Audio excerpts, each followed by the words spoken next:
Happy Wednesday. Happy Wednesday, happy American Heart, happy Black History Month. That's what I would. Happy I learned today it is National Girls and Women in Sports Day as well. Okay. You're entertainment for that. And then happy Love Month. Give yourselves a round of applause for making it out in the snow. This is our first of 2026 TSD in the community forum, and we are talking about entrepreneurship. How many of you are entrepreneurs in the audience? Anyone? Good group, okay. Is it easy? No, I'll answer that one. I was trying to see what the crowd was gonna say. Well, tonight we have a wonderful panel, dynamic leaders who are doing entrepreneurship in different avenues. And I don't want to steal the time because I can see it, so we're gonna get right into it. I'd like to add a little fun to kick us off. I am going to start with Alandas. Introduce yourself.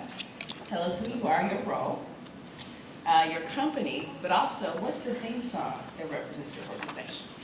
Okay, That's your bonus. okay. Well, I'm gonna start with the theme song first because I think that's kind of one of the most important. It's "The God in Me" by Mary Mary. I probably listen to that song, if not every day, at least every other day, just reminding me how you have to have the fortitude to be able to move forward. And so that's my way of starting with honoring God first with the song. Now we'll talk about who I am or my name. Alandas Dobbins is my name, second generation entrepreneur. My father started a business, first business in the 70s. He had 300 employees. It was called Dobbins Maintenance. And for a black man coming out of the fields of Mississippi in the 70s to start a company in Memphis, Tennessee was truly phenomenal. We don't sing praises enough. And so luckily, before he passed 20 years ago, I got to run a company with him. He was a serial entrepreneur, Southern Communication Systems. And we were one of two African-American Avaya business partners, which is AT&T after the divestiture became Avaya in the country. And so learned about, he talked about technology in the 80s, way before everybody was talking about technologies. And so that allowed me to be able to learn how to do that. And both of my children work with me now at Oteka Technologies is the name of the company. And so we have, my lovely assistant is here with me, Deanna. Raise your hand, Deanna. She's amazing. And so we are here. We have 60 employees. We have our office in Whitehaven on purpose. I grew up in Whitehaven. I grew up in Alsea and then moved to Whitehaven. And we have a training center setting up a nonprofit now so that we can train young black people how to pull cable.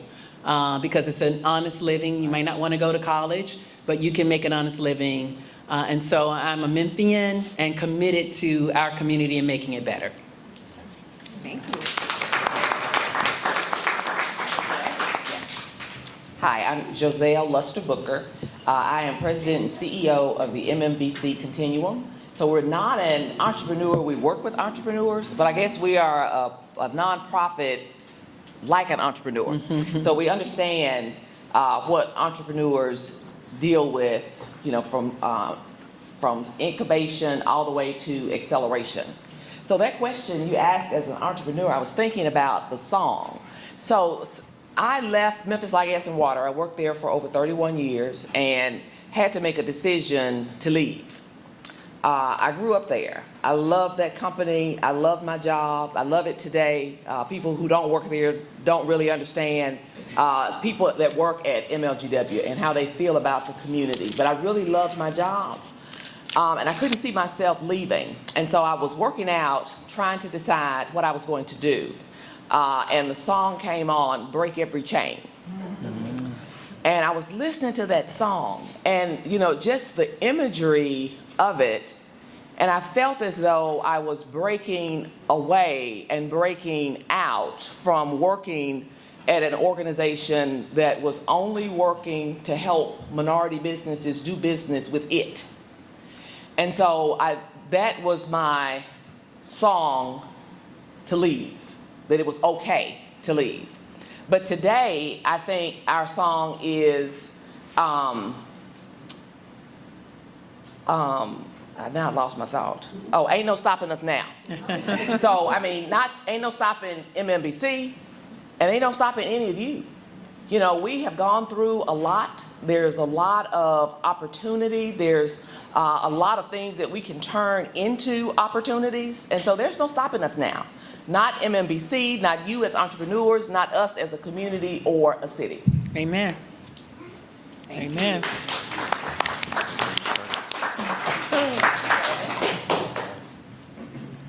Such a gentleman. Cheonshae. Hello, my name is Cheonshae Brown. I'm the owner of Little Scholars Academy. We have a 12,000 square feet building, which was a previous CVS location. Over 200 kids. We're one of the largest private owned in DeSoto County and actually in the state of Mississippi. So if I had to say my songs, my first song would be Unstoppable, because the things that I had to go through to get to where I'm at, it was nobody but God. He carried me all the way through. I had to go through so many different challenges, so many different hurdles to the city, requiring all the different things that they required of me to get a CVS location. On the corner of Goodman Road and Bullfrog Corner was one of the hardest things that I think I have ever had to do. The city put up one of the biggest fights to keep me from opening that location as a child care center. When I first seen that location, from a retail store to a child care center, no one seen the vision. I seen it instantly. They was all wondering, how are you gonna make this a child care center? How are you gonna put a playground? You're on the corner of Goodman Road, a busy traffic area. However, I went through it with it anyway.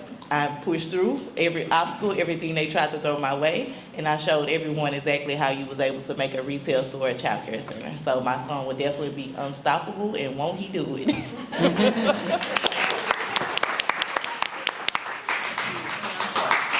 Kelvin, last but not least.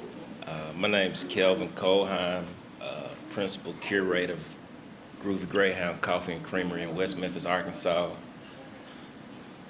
And my song, I have a soundtrack. What song? Real quick.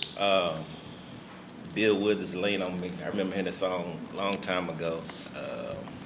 Yeah.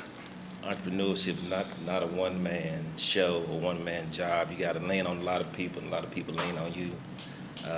That's one. Jeezy, Let's Get It.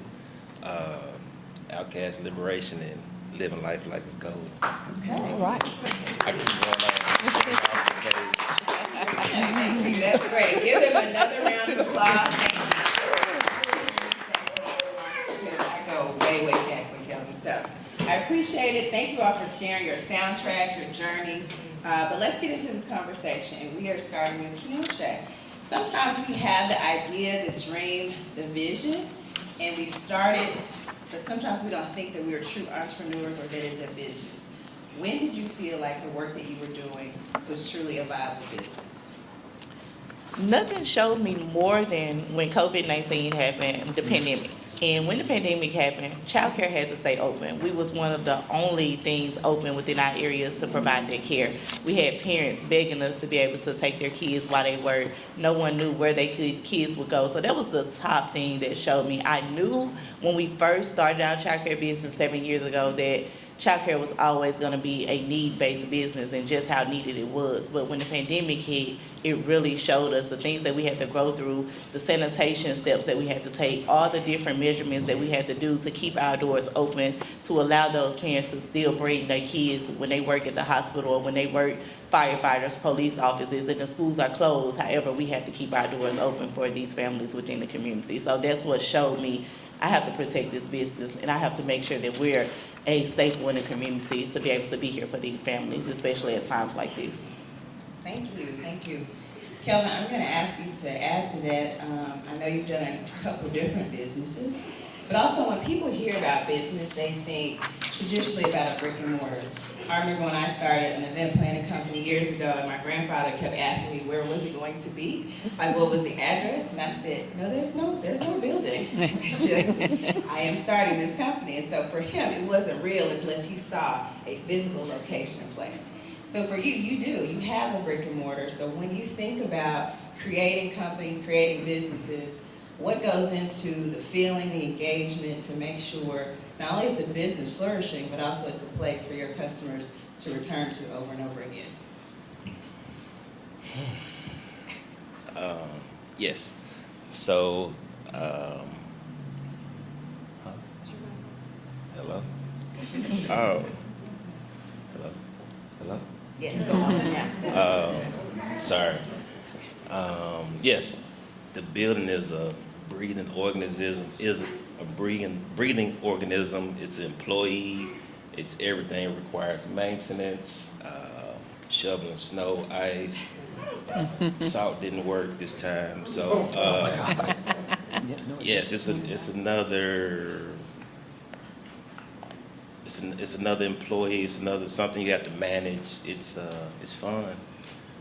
It adds value. It adds color to the space. It adds everything to the space. It's art, you know. So we're in an old hotel, Phillips Hotel in West Memphis, Arkansas. Just think of Ernestine and Hazel's. We're in an old space, and it's pretty amazing space.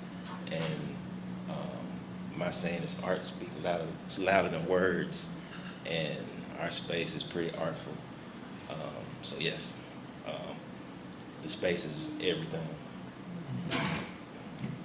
All right, so I have a question that I can't wait for everyone to share. It is glamorizing entrepreneurship. So we live in the land of social media. I just was speaking to a group of girls today, and one of the things that half the group said is they all were going to be entrepreneurs. And so I applauded them for that. I said, that sounds wonderful. Tell me some of your business ideas. What are you thinking about? And a lot of them, of course, want to be into the social media space, content space, influencers. I said, well, what does that look like? What's the process? What's the strategy? And they're like, the strategy is taking pictures and videos. I'm like, no. You need to know what people want to follow you for. What's your voice? What's your angle? What's your mission? And so as you all think about it, what are the pieces that you hear people glamorize entrepreneurship for? But what's the reality of entrepreneurship? What are they missing? I'll actually start that one off. If you look at my social media, you will see I base my lifestyle. I love having my lifestyle as far as the glamorous go. When it comes to traveling, I'm huge on traveling. Me and my kids, we just went to London for Christmas, and I take several vacations. So if you was to look at my social media, you would definitely think, oh yeah, I want to get in that business, you know, just off of the looks and how it look on social media. However, you glamorize the freedom, but you don't know what it took to get there. I didn't get there overnight. It was days where I would work in my business from sun up to sundown. I would work to 3, 4, 5 o'clock in the morning. It was days where I would be the only one running my business. I had to build my business before I got to the freedom part.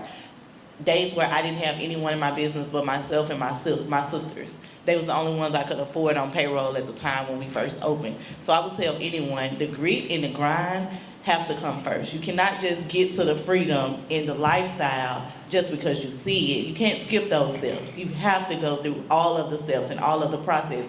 And even when I felt like, oh yeah, I got this, I can do it, life knocked me back down to my feet and showed me, oh no, you ain't there yet. I had to go back in my business and reevaluate every system. I had to make sure that I built my business to be able to run without me. And when the way that I did that was systems. What systems do we have in place to where if I'm here or not, the same things happen every single day? Because I don't want to have that burnout to where every time I leave my business, my phone is blowing up. Oh, the state is here. Oh, another child had an accident.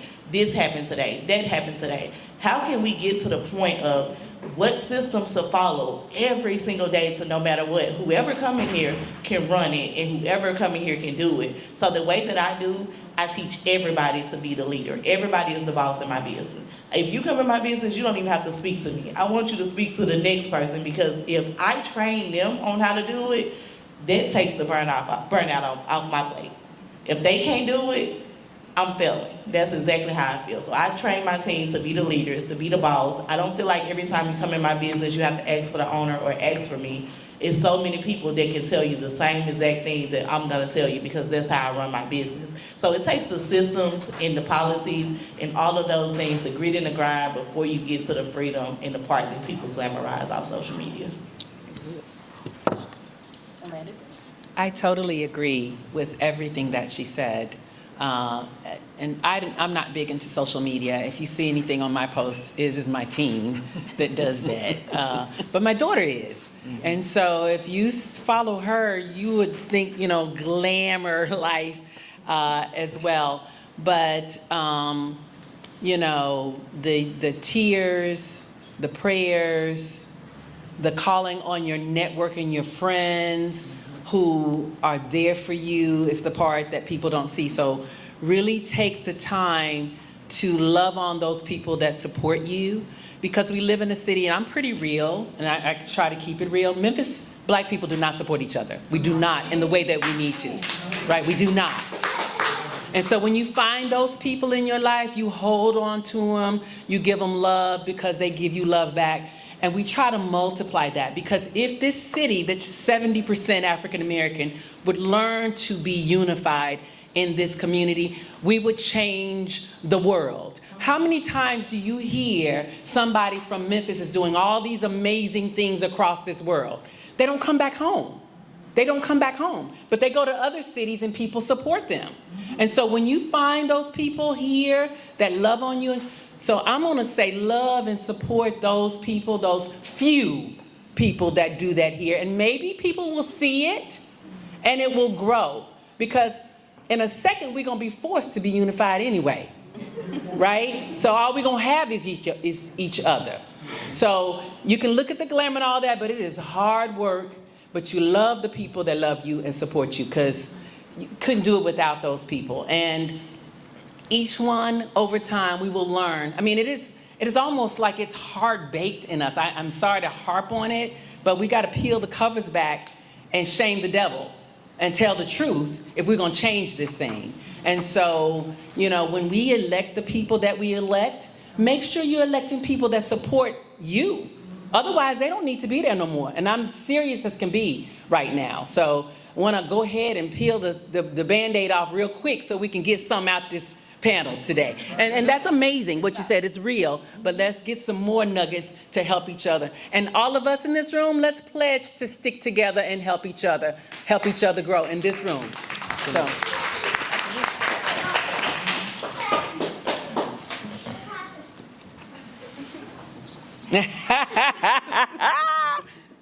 Memorize entrepreneurship. What is the reality of it that is different from what has been shared? As a young man told me once, he said, just keep living. So you don't know what you don't know until you need to know it, You think entrepreneurship is one lane, 2 lanes maybe? It's an Autobahn. It's a learning curve every day, and wearing so many hats. Where is it fun? I don't know, but it's fun somewhere. So if you embrace challenges, it's fun, right? Exactly. But yeah, entrepreneurship is a fun challenge if you like challenges. It's a challenge. Treat it like a sport. Get up and go every day.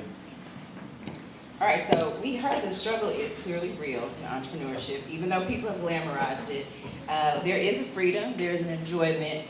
Kelvin said we're finding the fun. If you're a problem solver, clearly it's a space for you. But also, people hit a wall, right? You do so much work, you're burning out. If you are not doing what Cheonshae shared before, if you're not creating systems and processes and making sure that everyone that works with you is truly a leader, and that if you leave today, the business can keep going, then you will burn out, right? If you're not delegating. Well, I love my young people in the audience nodding at everything I say. Thank you for that feedback. But I want to ask Jozelle, when people hit a wall as an entrepreneur, what are the things that they need to do to get over that hump, to move forward? What's the support that's out there that we need to consider? Thank you for that. Well, first of all, there were a number of hands that were raised saying that you were entrepreneurs. And each of you know that you started on that life cycle journey at different points. You started your business based on different life experiences. You were second generation. You're the first generation.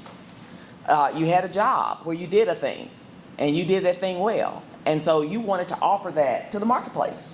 And so you all start at different points in your life with different experiences, different things that you know.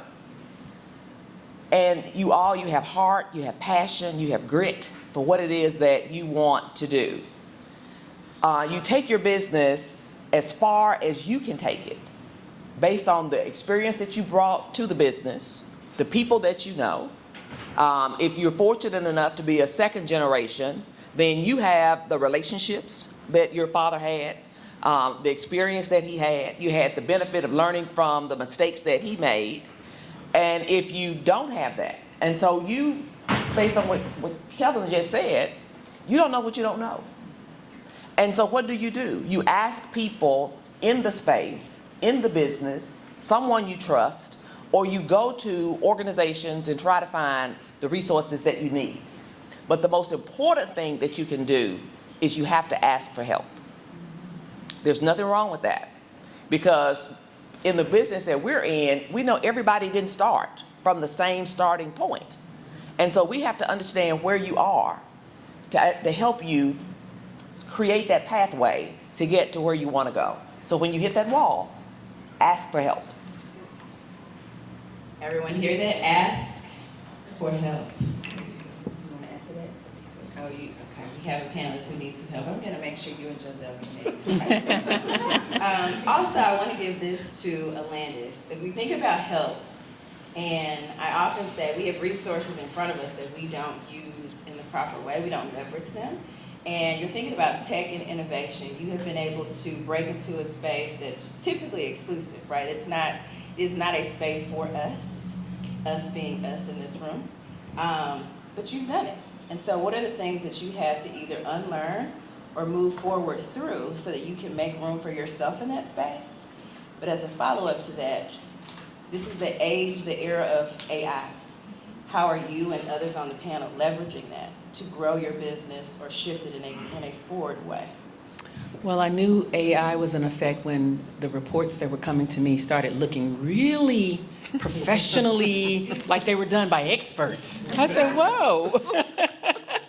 So there are classes that are out there for AI that I recommend that everyone takes, no matter your age, because it is the future. We're moving there whether you want to or not. So at least be knowledgeable of what's out there and what's happening, because you don't want to be left behind. You want to be able to know what it is so that you're familiar. The having to put prompts in to be able to move forward, those types of things, and there are classes out there for that. So highly recommend that those classes are taken. But typically in meetings, and that varies, I can be the only woman and the only Black person in the room a lot. And when I first came back on the scene, when my father passed, I had to walk away because I couldn't emotionally do it. And so I say that to people because that's real. It took me 10 years before I could get back to being an entrepreneur again, because I was just so hurt. And I want to, be vulnerable and share that it took me that time.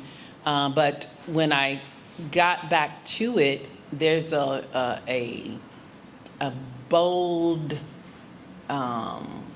it's almost as if people say that I'm passionate a lot, but it's not really passion. It is stone cold. I deserve to be here, just as much as anybody else. I don't care what color, I don't care what age, I don't care.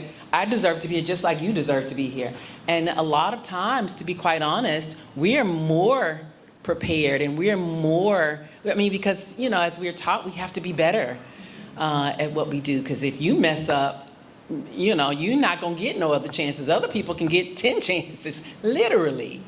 And so that's all the more reason that we have to support each other, because people get many chances to do things. We get that one shot to do it. And so if we know we have to fight the people who have 99% of the wealth in Memphis, which is people that don't look like us, and we carry 1% of the business receipts today. That's today.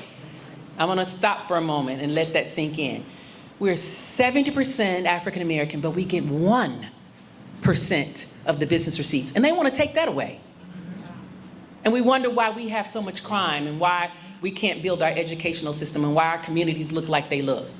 It's because we're getting 1% of the business receipts. So we must support each other. We must elect people who understand that. Right now, our government entities do less than 30% of the business with African American, and we have people that can do the work.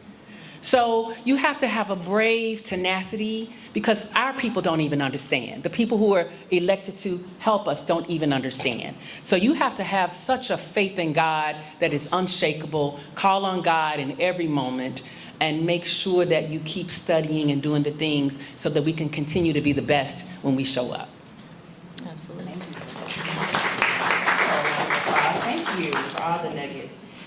This is for everyone on the panel. Question is, we talked about support, and Alandas, you talked about just confidence, but also I think value. When I think about entrepreneurship, it's also a worth journey, right? Do you feel like you offer something that is of value that no one else can contribute? And to me, that's more than confidence, because confidence is an outcome, but that is the worth. To get to that and to make sure your business continues to grow, what does support look like that? Is it policy that needs to change? Is it community that you need? Is it visibility? Is it capital? Is it coaching? Is it mentorship? So to move the needle on your business in your respective area, what does support look like? Cheonshae.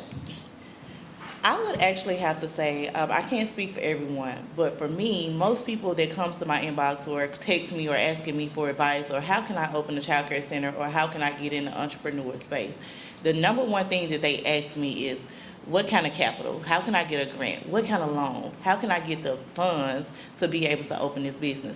But for me, it never was the funds. When I first started, I would say that I pretty much worked in retail management and I had to use everything that I had to begin. I didn't get the grant. I didn't get the business first time loan. I didn't get any of those things. And if I would have, stood on that and stayed stuck in it, I would have never opened my business. So for me, it's never the capital that happened first. You know how we always say, I robbed Peter to pay Paul to get to where I wanted to be. That was the steps that I took. But coming from retail management, it was the community and the policy that stood firm to me before anything. Because if I would have had the funds, or if I would have got the grants, or if I would have got those different things, without the community from retail management and the policies from retail management and from the state, I would have fumbled. I would have never knew what to do with the funds because I didn't have those other things instilled in me. And the reason why I say the community from retail management, I started with JCPenney at a very young age at 16, and then I went to Marshall's as one of the store managers. That taught me how to run a business. That taught me how to do payroll. That taught me how to do operations, how to do HR, what kind of things are gonna come my way being a business owner. And I felt like having that was one of the most important things that I could have had to run my own business. If I wouldn't have had that backing, it would have been so many mistakes I would have been able to make, I would have never knew how to do payroll. I would have never knew how to problem solve when all these different things came up against me. Us as Black entrepreneurs, we have it the hardest, as she said. We don't get the easy way out, so we have to read. We have to know what we're talking about. When we step in a room, they're already looking at us as, do you know what you're doing? You're already being judged from the moment that you put it out there. My child care center is mostly African American children, and I'm in an area that's pretty, mixed for white and African American. However, I know for a fact, even though I bring those different qualities, even though I bring those different values, I'm still looked at and questioned just from my skin. So I say that to say, read your policies, read whatever it is that you can read about your business. In childcare, I learned the state manual like it was my handbook. Because if I didn't know their manual, I would have failed again. Because every time they came, they questioned every single thing the hardest with me being a young African American entrepreneur. So definitely read as much as you can. Go back and get the HR back, and go back and get all those different policies. So I would say policy number one.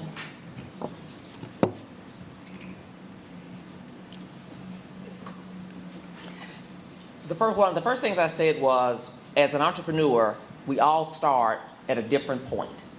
We start with different experience. And so just as she said, based on her background and her experience.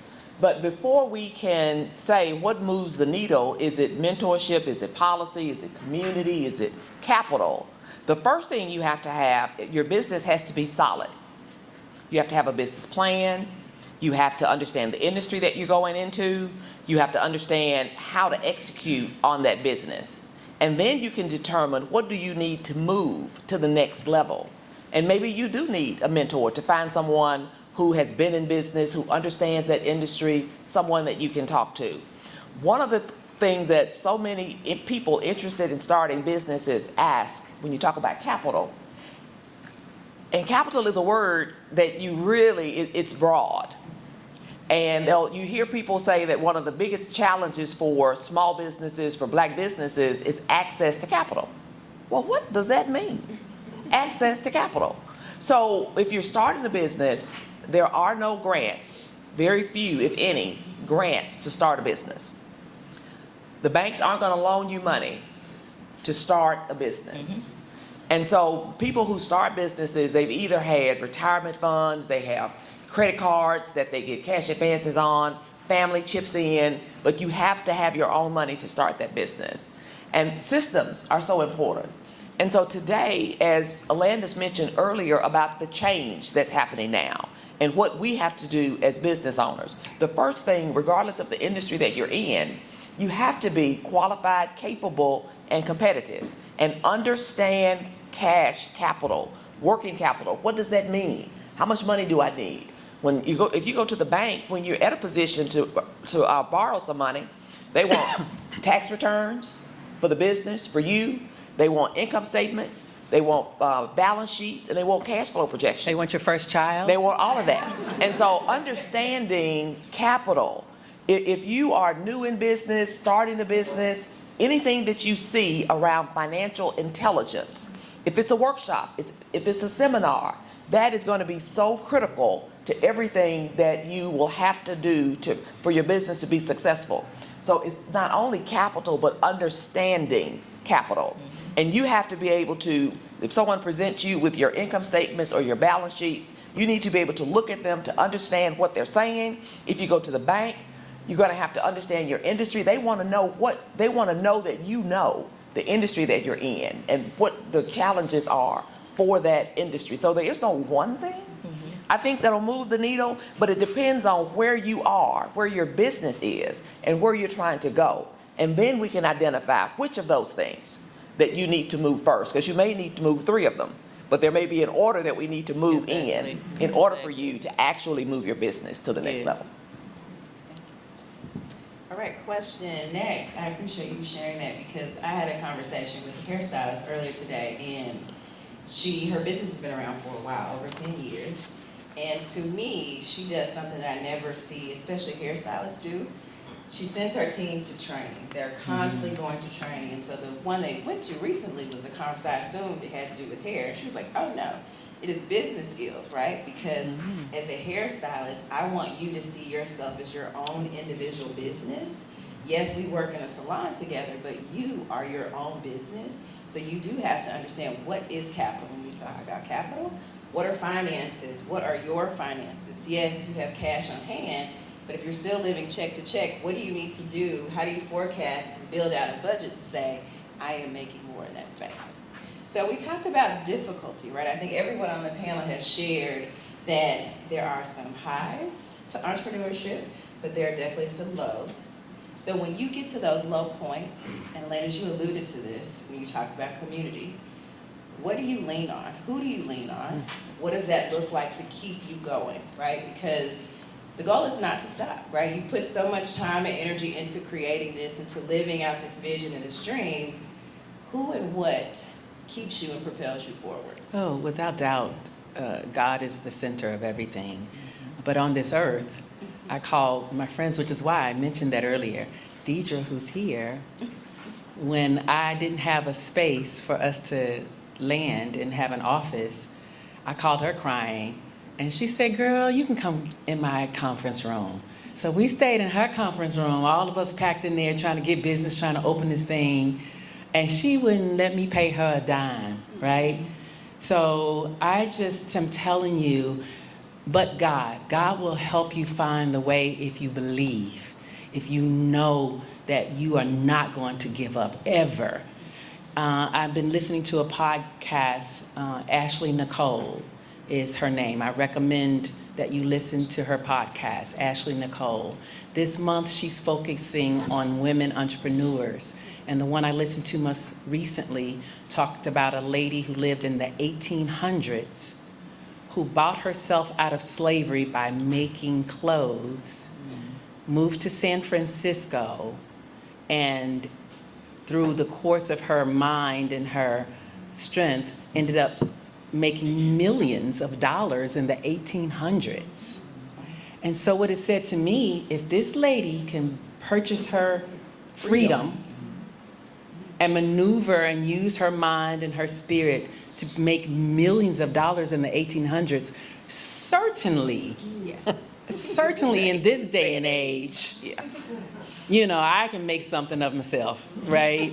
And so listening to things like that is very helpful when you're down, your church family, the people, and I say this when I speak, you never surround yourself with people who tell you what you can't do and what you ain't doing, how you not gonna do this and why you shouldn't do that. Surround yourself with people who have a fierce belief in your tenacity and in your abilities and in your reason for being here.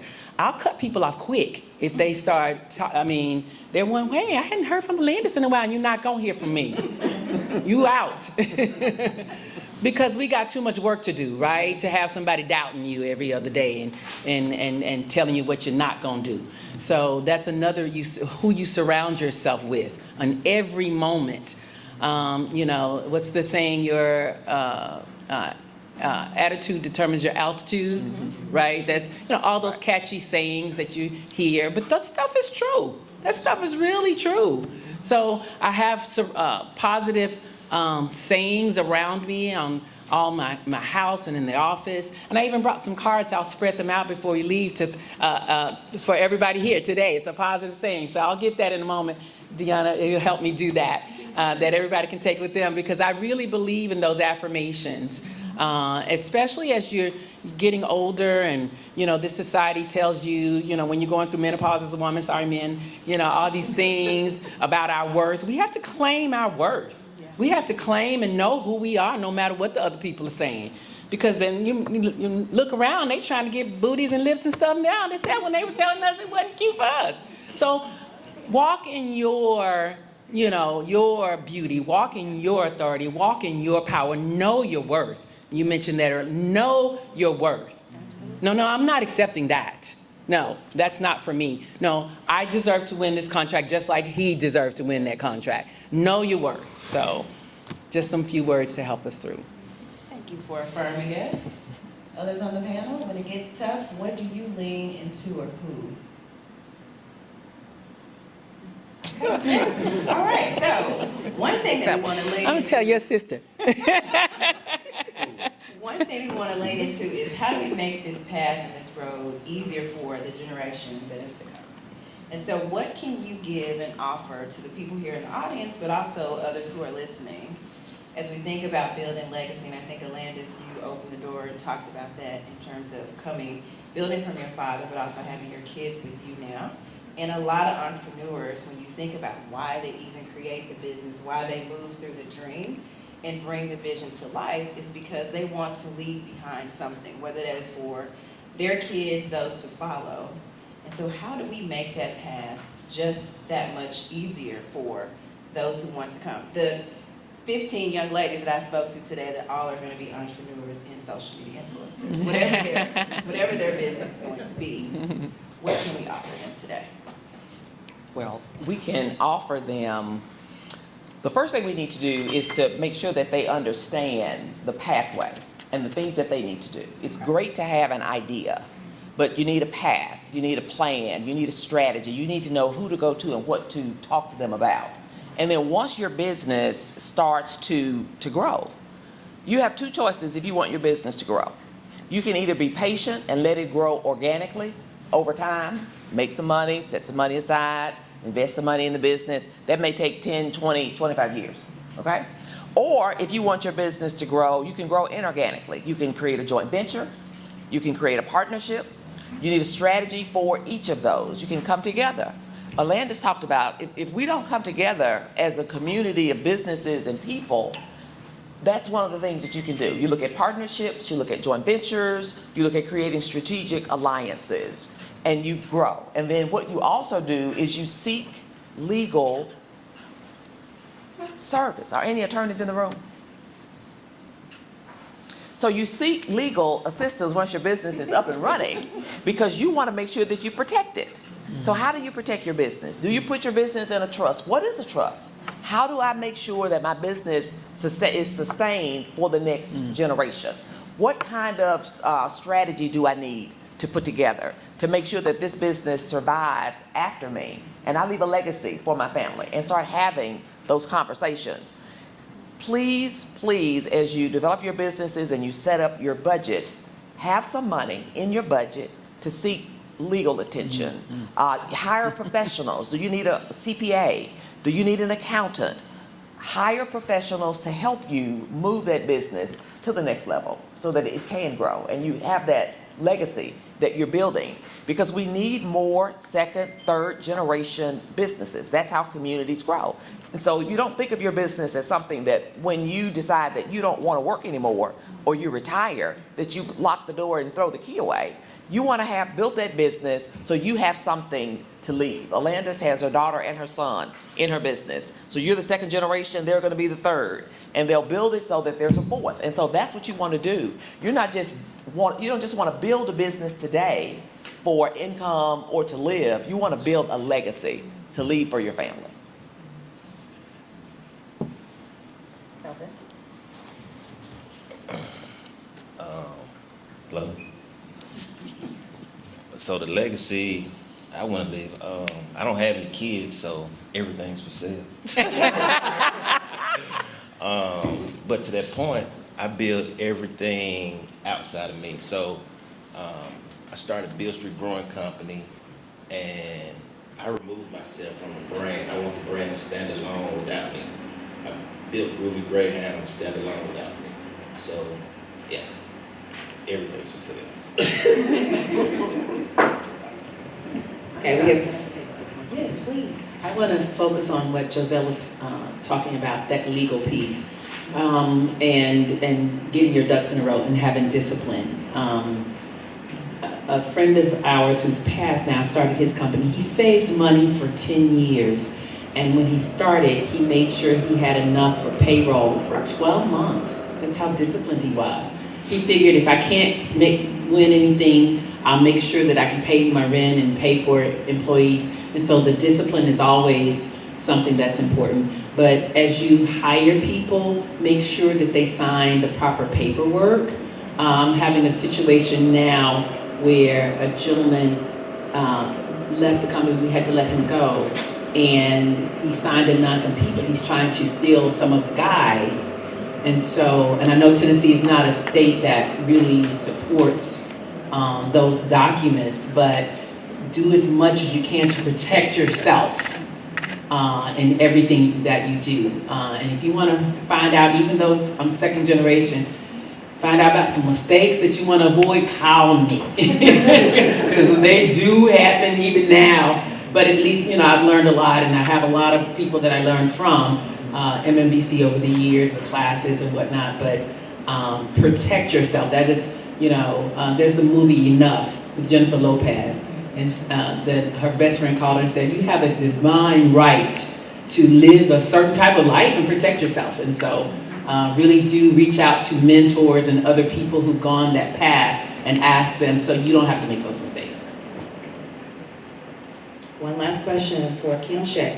We've talked about, to me, different stages and spaces of business and entrepreneurship, but when you think about childcare or care-based business or even education, some people call those soft skill type business, I call those essential, very essential skills, and they're undervalued. So what do you do to make sure your business still has the mission, the money, the sustainability, as Kelvin said, that everything is for sale, but that it's in a position to be for sale, right? Because sometimes businesses cannot be passed on because, to your point, lack of systems, lack of processes, and not making sure every person there sees themselves as a leader. So thinking about your business, how do you make sure it's sustainable?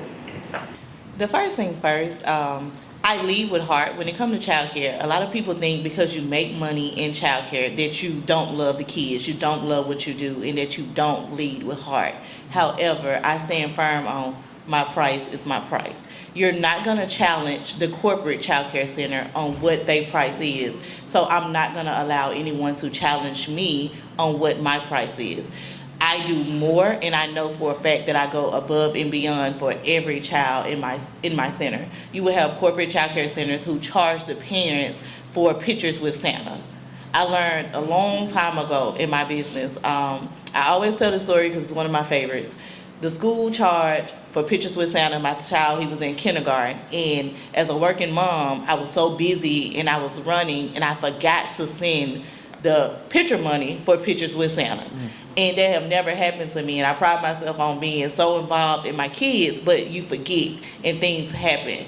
So when I didn't send the picture money with Santa, he came home and he told me, and I probably cried for days after that because I was so upset. I was like, somebody get a Santa on the phone. He's getting a Santa for his class. And it was that moment that I said, I would never charge a parent for extracurricular things that we do. If we're gonna have pictures with Santa, every child in this building is gonna have pictures with Santa. Wow. That's something that I'm gonna pay for out of my overhead. But when you go to a corporate center, they're gonna charge you for those pictures with Santa. So I value myself on those different principles.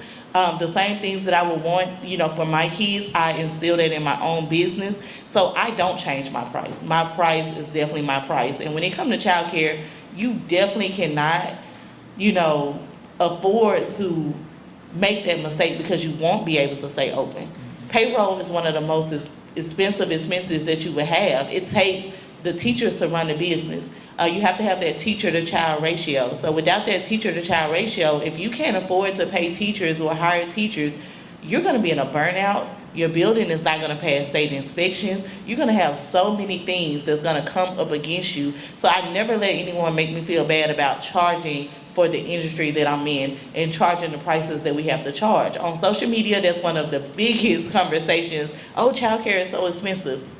Childcare have to be expensive. We have expensive overheads that we have to take care of those kids and give them the service that they need. So I don't allow that. And another thing that I don't do, I have a no pay, no stay policy.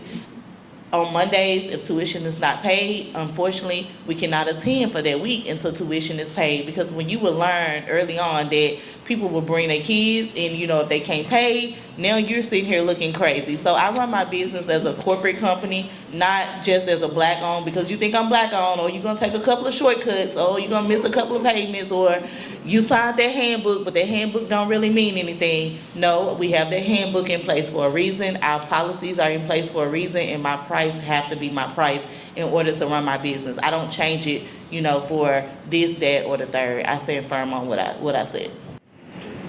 Thank you. We are at the time where we want to hear from you all. So any questions from the audience? I know when I came in and asked, there are many entrepreneurs in the room. So any questions for this dynamic panel of advisors, coaches, mentors, and just knowledge droppers? Yes. I had a question for Jozelle. I don't know if anybody watches videos. I don't know if anybody watches videos with John O'Brien. If you've seen him talk, and he talks frequently about a lane nobody really talks about, that there is a generation of successful business owners, black and white, Asian, Indian, all backgrounds, whose children don't want the business. And if you talk to those people, you're in a position to take on a business and skip the startup phase. Can you kind of speak to your experience with that and the opportunities there for African Americans? Yes, we started a series on mergers and acquisitions, strangely, in the middle of the pandemic.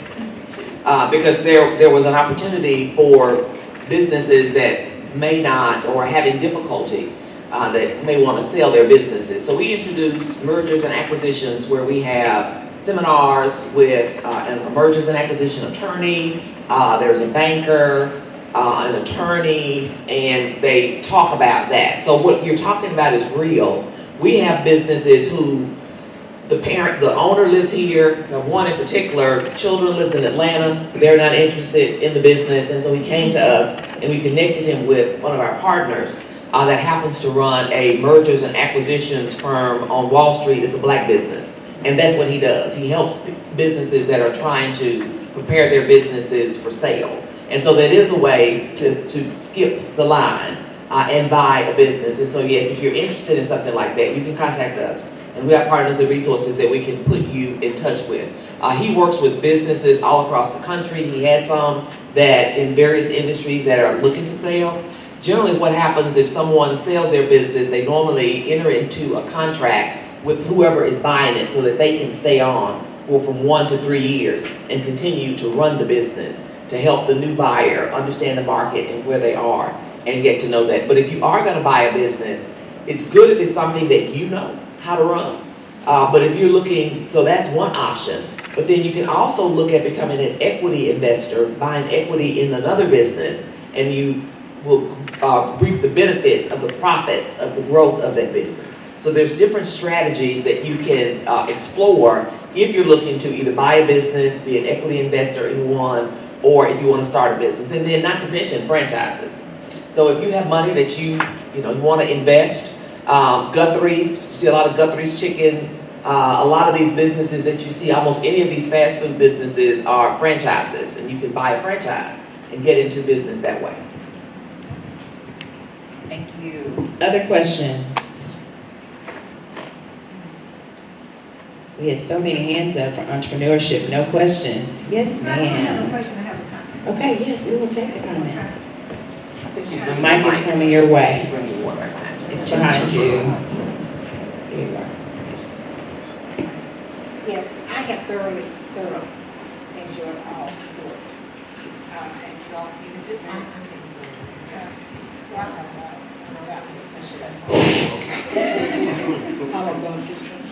Anyway, I started my first business in 1970 at 1420 Union Avenue.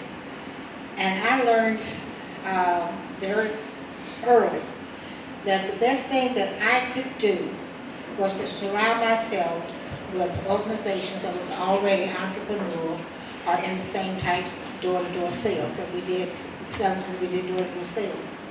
And that was one of the things that I did not hear anyone mention. Surround yourselves with people in the Chamber of Commerce, other organizations that support all of or part of the business that you are striving to be in. And we were very successful. And since then, we've owned about 4 or 5 different other businesses and different disciplines. And in each one of those businesses, we did receive our certifications and went to school and took the classes. So prepare yourself from the very beginning and surround yourself with those who have been successful in what you already think you want to do. And I've thoroughly enjoyed you all. Thank you.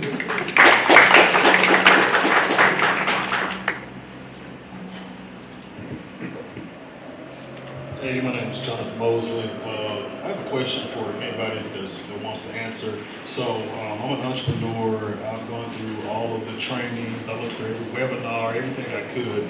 First generation entrepreneur, I think that may help as well. So that shows the understanding that I was kind of entering this process in.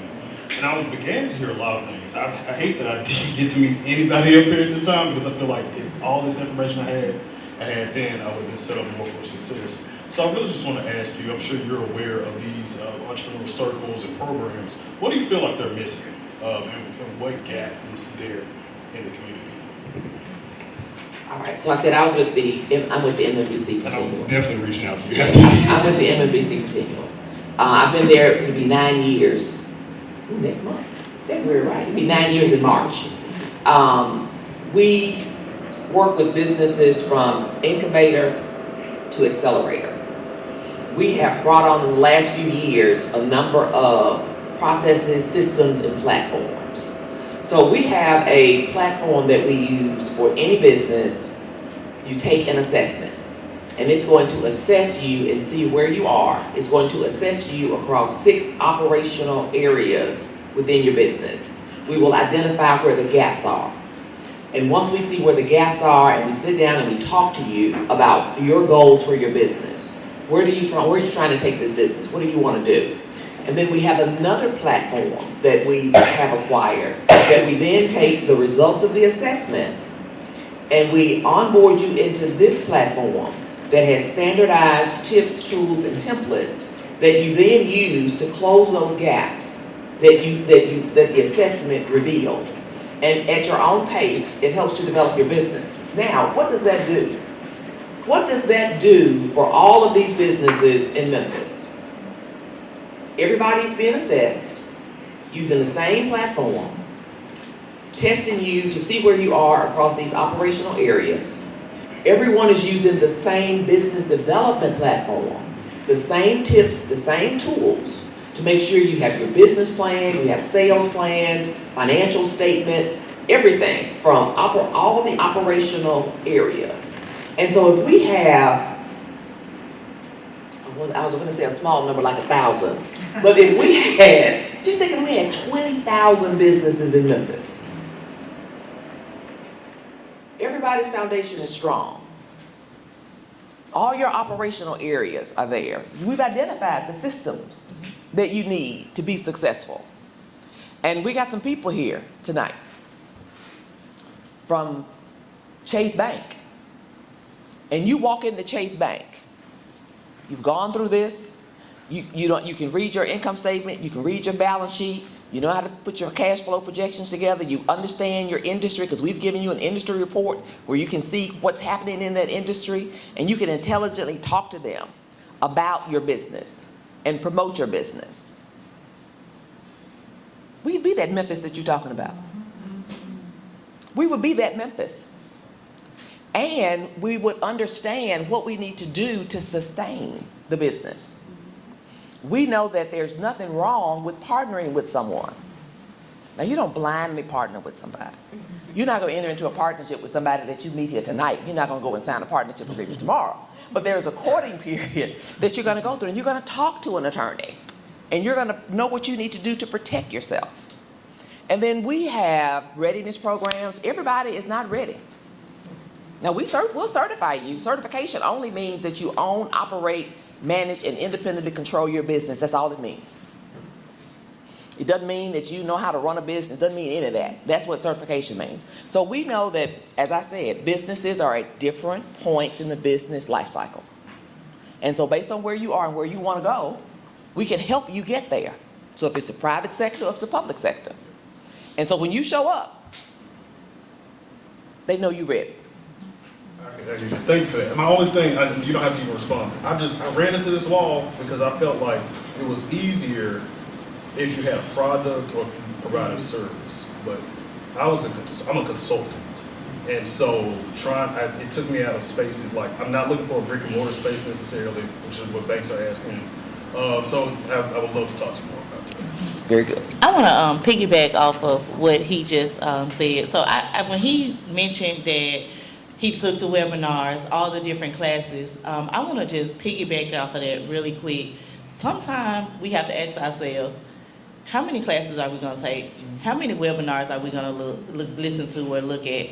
How much are we going to do before we just start? Sometimes you just got to put that foot forward and start. You can't be afraid of the different risks or the different things that's going to come with it. Sometimes you have to just say, you know what, I'm just about to do it.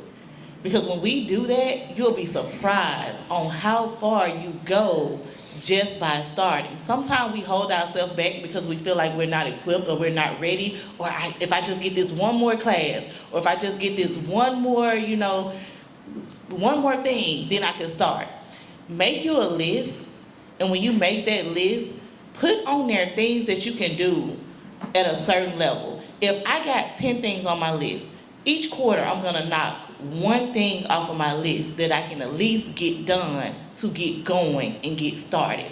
I'll know that I'm ready when all those 10 things are complete, but if I can just knock one out at a time, you'll feel like you're going, you'll feel like you're moving. Sometimes we just have to move. Sometimes we just have to go, and we just have to put our foot forward and say, you know what, I'm actually about to do it. We can't wait on the Capitol, we can't wait on this, we can't wait on that. Like I said, get you a bucket and use what you got and pour into that bucket. Put in that bucket. You say, I'm gonna put $10 in here, a week, and you're gonna be surprised at how it grows. And you don't have to start big. Just because somebody else start big don't mean that we have to start big. My first center I started with 35 to 40 kids. And I used, I didn't go to Lakeshore, the fancy furniture places. I went to Walmart, I went to Amazon, I used what was around me to get started. And that brought me to where I'm at now, a multi-million-dollar center, but I didn't start with all the fancy things. If I would have been like, you know what, I don't have those Lakeshore cubbies, or I don't have, all that fancy furniture that I want. I'm not gonna start until I get this. I'm not gonna start until I get that. I would still be at where I'm at now. I wouldn't be where I'm at now. I would be still sitting there waiting and saying, I'm gonna wait, I need more, I need this, I need that. I just used what I had, and I started, and it came. You build it, they gonna come.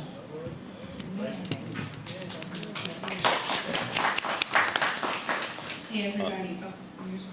Sorry, to your point, most of us are first generation entrepreneurs as Black people or people of color, whatever you want to call it. But we don't know what we don't know. And relationships, a question had about relationships, capital. Relationships are very important. Yeah. No one would be up here without relationships today. Yes. So relationships are huge. Yes. And these resources are like gym memberships. You have to use them, and we don't know where the gyms are. So we have to find them, when in doubt, grow. Look for ways to, just be curious. That was in my journey. I'm curious. I'm always asking questions and looking. That's my advice. Ariel question. Hey everybody, Ariel Gibson Martin.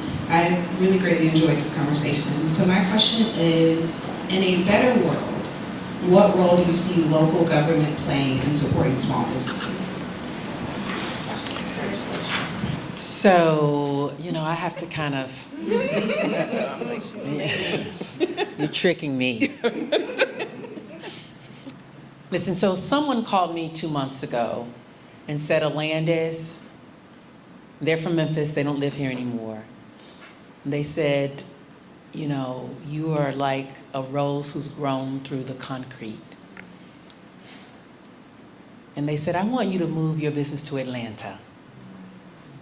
Because the amount of struggle and fight that you've had to go through, and they know my personal story, be somewhere where people will support you, where the governments are. Look at what's happening there with Fani Willis, and they're still voting her in. We don't do that here in Memphis. I have to be, let's tell the truth. And so, at some point, we have to face the fact that we have, for generations, not taken care of each other.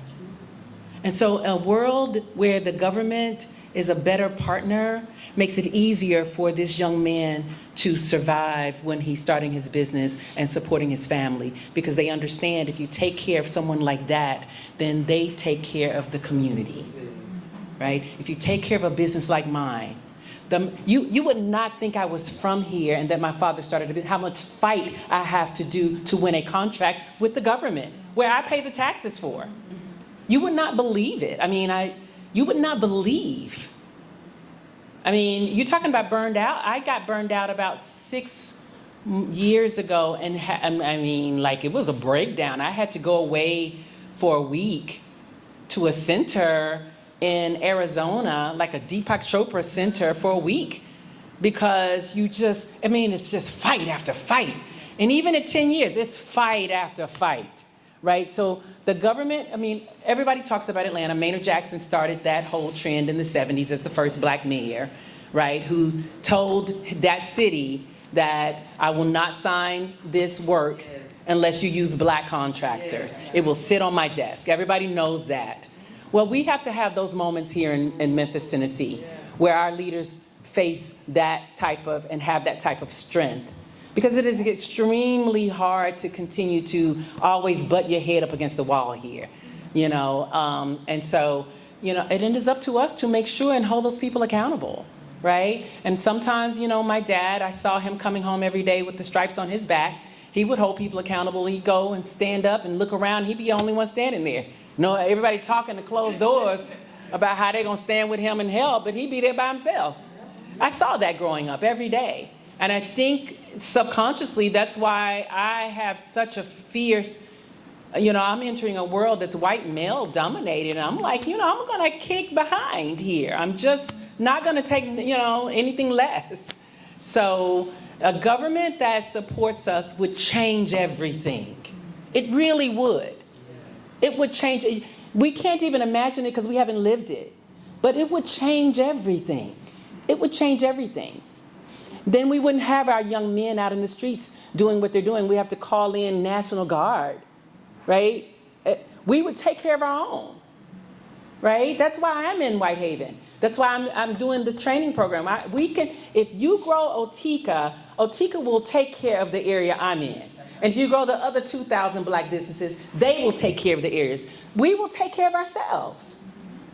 So I suggest that we find candidates, and I'm not disparaging anybody that's in place right now. I'm saying, though, we find candidates who can support us. May I add something, Lauren? To Alandas's point, we really do have to vet our elected officials, our candidates, because you have to elect people who are not afraid to do business with African Americans. That is so key. You elect them, they get in office, and they're afraid. You can't be afraid. And so to Alandas's point, you have to ask the tough questions as business owners to make sure the people that you're voting for will support your business. That's important. Yes, one last question. I'm Anna Eccles with 30 plus years in the business, beauty, arts, and entertainment. So I heard you all talking, and of course this is a great panel this afternoon. And I truly believe in image, branding, management, and marketing.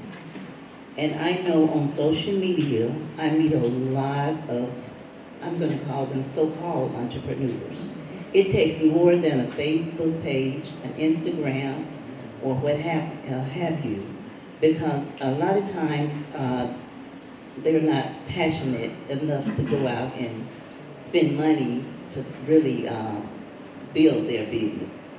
So my question to you, with image, branding, management, and marketing, the 2 M's at the end, management and marketing, I found to be the biggest challenge. A lot of people, they look the part, they can dress the part, but when it comes down to managing a business, they might be able to kind of keep it going for a little bit, but that marketing, for us as black people, that's a challenge for many, because it takes what to market a business? It takes money, right? So what would you say to us as entrepreneurs here, as it relates to marketing a business? What tips could you give us so that we can share them with others? Well, good point. Marketing, brand management, understanding your business is one of the first things that you do in the very early stages of your business. And once your business is established and you have your brand, you'll stand behind that, but then you do have to have a line item in your budget or even a strategy for marketing your business. And everything is not social media. So based on what that business is, the customers and the clients that you're trying to attract, then you determine the best medium to use to go after that customer. And there are professionals that you should hire to help you with that. It's not a, do-it-yourself kind of thing. So it is very important for your business's survival, your business image, and your business success. But invest and take the time to do that. I would also say you have to know what separates your business from the next, because we're in a world now where a lot of us do the same things, but that can't, give you that negative perception of just because the next person is doing it, I can't do it. When you go to Bread Out, you see so many different bread brands. So I say that to say, know what separates your business.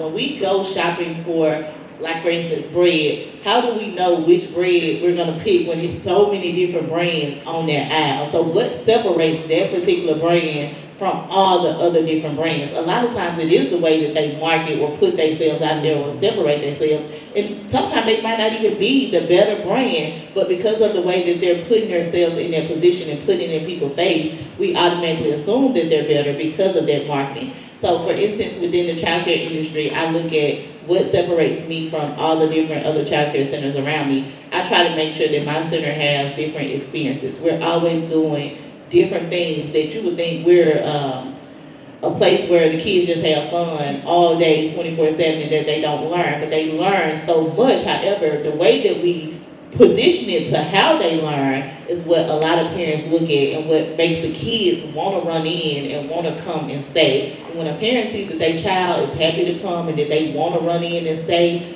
that makes that parent happy and want to recommend us to the next person. And it just really helps on how you position it. Another thing, don't be afraid to pivot. Sometimes you have to pivot on what different ways can you grow this one brand. I have a childcare center, however, I have just reorganized it and regrouped to where not only are we childcare now, we're also a pediatric therapy clinic inside of our childcare center to where we can better serve autism, occupational and speech therapists. So we now have that under our umbrella. And not only do we have that under our umbrella, going into 2026, I added to where, because of our size, we now do jumping jams, so where we're gonna now offer private rooms for kids to have birthday parties with bouncers and picnic tables and just have a good time and a good experience. Because so many of our parents go other places for a bounce experience for a birthday party. So I look at it, if I can position all of this under one umbrella, it's gonna continue to make my business grow and separate me from the next one.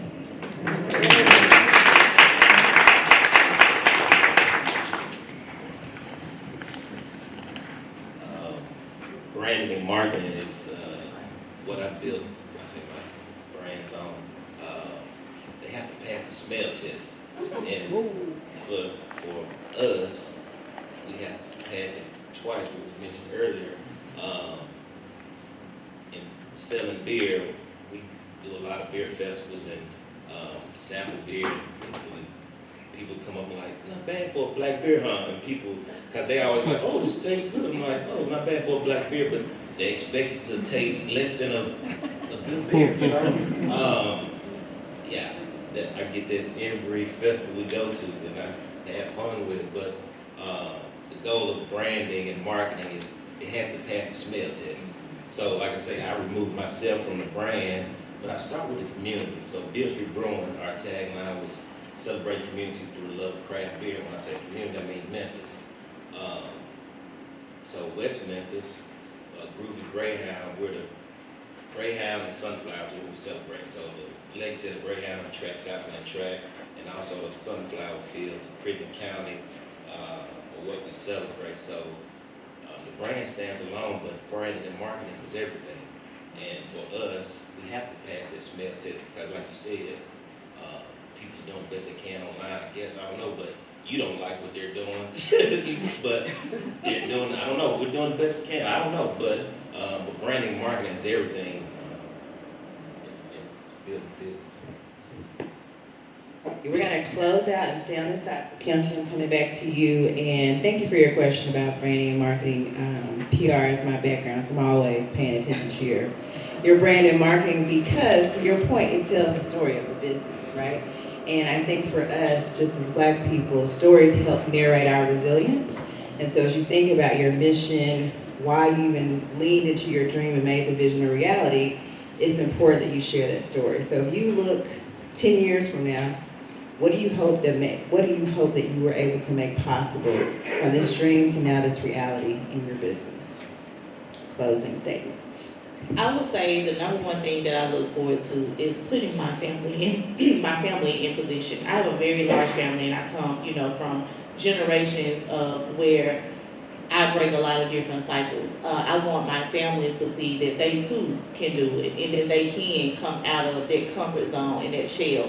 So when people see that you work with a lot of your family, a lot of people frown on it. Well, you got so many of your family members that work with you, or you're such a family-owned, business. I want to put my family in position to where they can open their childcare center. I have 3 sisters and a brother. My goal is for each one of my sisters, right now they're my director, my assistant, my receptionist, my lead admin.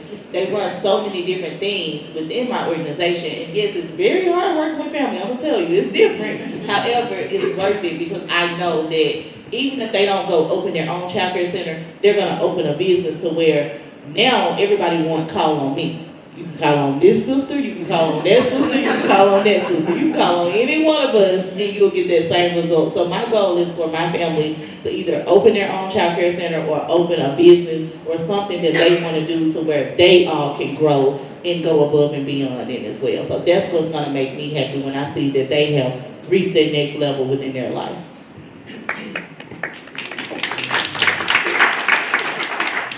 Kelvin? Same question. 10 years from now, what do you hope that you made possible?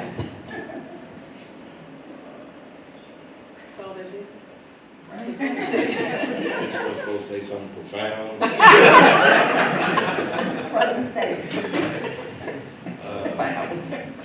just want to, leave everybody responsible for the legacy they leave.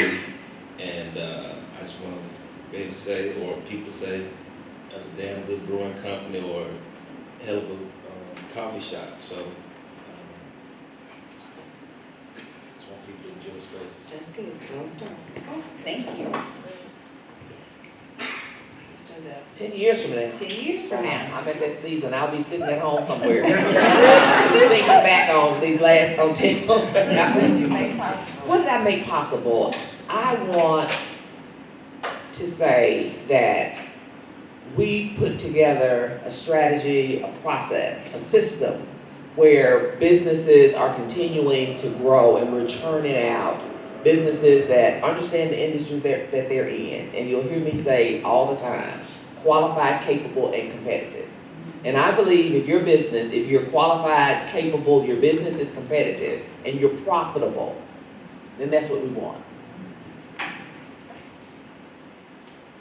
10 years from now, I want to be able to say that the nonprofit that we're going to start for the training, that I was able to get young men who would have gone one direction and they go another direction as a result of the hard work that me, my family, and our team have put in place. That's very important to me, seeing what's happening in our community right now. So I hope the successful business, yes, that the children are still running it and that it's successful, but I hope that we put something in place that can help other lives.